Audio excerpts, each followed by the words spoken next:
Well, welcome to another edition of 42nd Street Pete's Grindhouse. I just came back from the flea market and checked this out.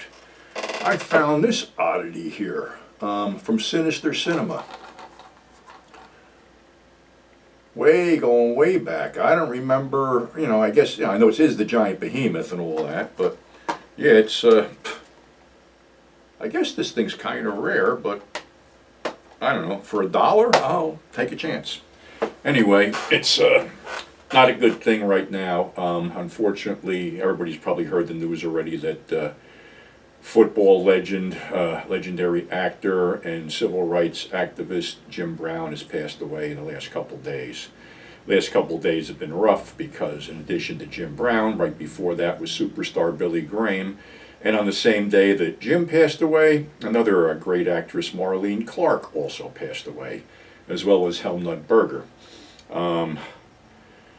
Actually, Jim Brown debuted in what would become one of my favorite westerns, Rio Conchos, with Richard Boone and Tony Franciosa and Edmund O'Brien and Stuart Whitman.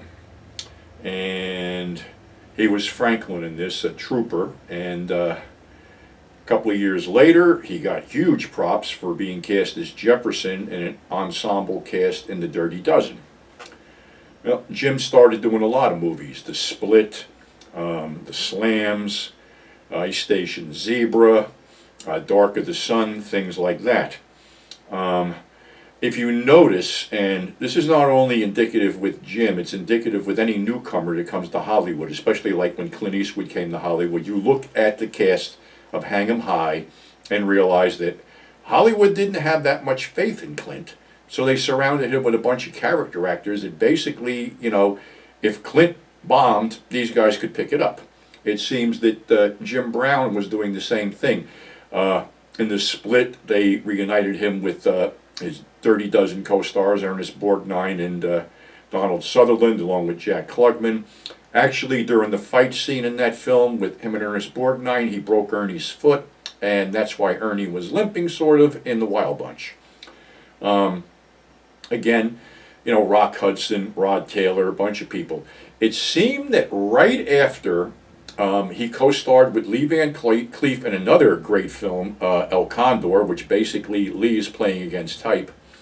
Right after that, he got into Slaughter, which I was trying to watch last night, but I was really tired, and just took off with the blaxploitation stuff. But Jim wasn't all blaxploitation. He was a civil rights advocate. He worked hard for civil rights, and I believe he retired from acting pretty much and was doing the civil rights thing. Unfortunately, all our civil rights are in jeopardy right now because of the scumbags that we elect for office. But Jim's a legend. I think he was 87 years old, and he will be missed, as well as Marlene Clark, who starred in Ganja and Hess with the late, great Dwayne Jones, also co-starred with Jim Brown in Slaughter. She was in Beware of the Blob, a lot of TV, and was in that Filipino horror film, Night of the Cobra Woman. So she will be missed also. Damn. It's just rough, we're sitting here and like, how many blaxploitation legends have left us in the last year?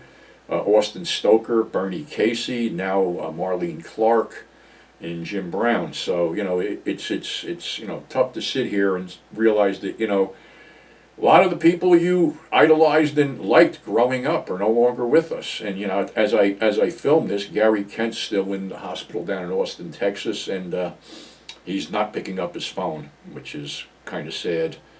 And again, I wish him the best. He's a close friend, but I can understand, you're in hospice. I don't know, what the situation is. I had sent a tablet down that I picked up that I was going to use for this show, but unfortunately, like I say, I'm not a tech guy. I couldn't figure it out, so I figured maybe that would get him back on Facebook, which it did for a bit, but I just, really feel at this point he's slipping away here, which is sad.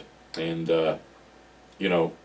it just is a sad thing to see, these great actors and actresses go because they can't be replaced. We don't have that caliber of actor and actress anymore, or that caliber of talent.